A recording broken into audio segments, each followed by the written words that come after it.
ایک ہے دین کی دعوت دینا، ایک ہے دین کو قائم کرنا۔ دین کو قائم کیسے کر سکتے ہیں؟ کیا دعوت اور دیندار ہونا یہ دین کو قائم کرنے سے الگ ہے؟ جی ہاں، یہ الگ ہے۔ یہ ذمہ داری امت بھول گئی۔ دین قائم ہوتا ہے 4 چیزوں سے، اور اس کا بھی قرآن نے حکم دیا ہے۔ یا ایھا المدثر قم فانذر وربک فکبر، اپنے رب کو بڑا کیجیے۔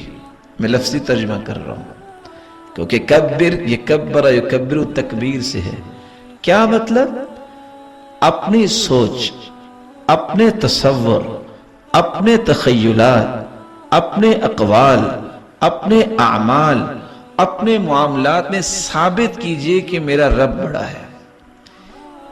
جب تک یہ نہیں ہوگا آپ دین کو قائم نہیں کر سکتے۔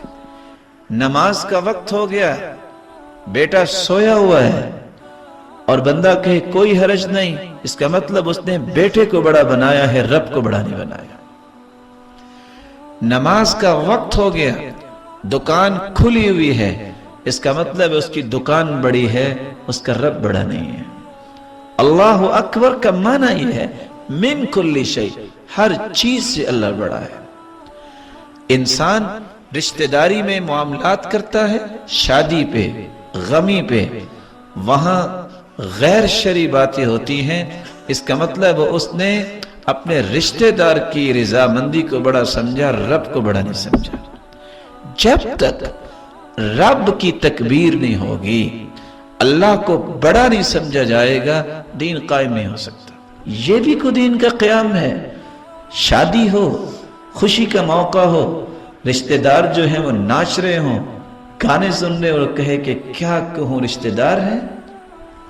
اللہ کہاں گیا؟ اللہ کی عظمت کہاں گئی؟ وہاں دعوت کیوں نہیں؟ اس سے پہلے فکر کیوں نہیں؟ ان کی مینٹالٹی کو سیٹ کرنے کے لیے دین کیوں نہیں پڑھا؟ ان کو سمجھایا کیوں نہیں؟ ان کے ساتھ اچھا تعلق کیوں رکھا؟ ان کو بتایا جائے۔ کیسے یہ دین قائم ہوگا؟ جب میرے پاس دین ہوگا تو دین قائم ہوگا۔ اللہ کی کبریائی کو ایک ایک زندگی کے پہلوؤں میں قائم کیا جائے۔ جہاں اللہ کا حکم آ گیا، ساری کائنات دوسری طرف ہو، پرواہ نہیں ہے۔ اللہ کے رسول بھی اکیلے تھے، پورے مکے میں مشرکین تھے، آہستہ آہستہ ہی صحابہ اسلام کو قبول کیا، پرواہ نہیں، پریشانی نہیں۔ کیوں پریشانی نہیں؟ دین کو قائم کرنا میرا فریضہ ہے، لیکن اس فریضے کے لیے فساد ضروری نہیں ہے، اس کے لیے لڑائی ضروری نہیں ہے، اس کی ضروری ہے تو اخلاق ضروری ہے، اس کے لیے ضروری ہے تو احترام ضروری ہے، اس کی ضروری ہے تو حکمت ضروری ہے، بصیرت ضروری ہے۔ آپ نے فساد تو نہیں کیا، لیکن مانا نہیں ہے۔ رسول اکرم صلی اللہ علیہ وسلم نے صحابہ کو جو منہج دیا، دین کو قائم کرنا یہ ذمہ داری ہے۔ اور دین کیسے قائم ہو سکتا ہے؟ رب کی کبریائی کو زندگی کے ہر پہلو میں ثابت کیا جائے۔ نزل الفرقان على عبده ليكون للعالمين نذيرا۔ اگر آپ چاہتے ہیں کہ آپ کو اسلام سرچ کے نیو ویڈیوز کے بارے میں اطلاع ملے تو آپ اسلام سرچ کے چینل کو سبسکرائب کریں، موبائل یوزرز سبسکرائب کریں اور بیل بٹن دبائیں۔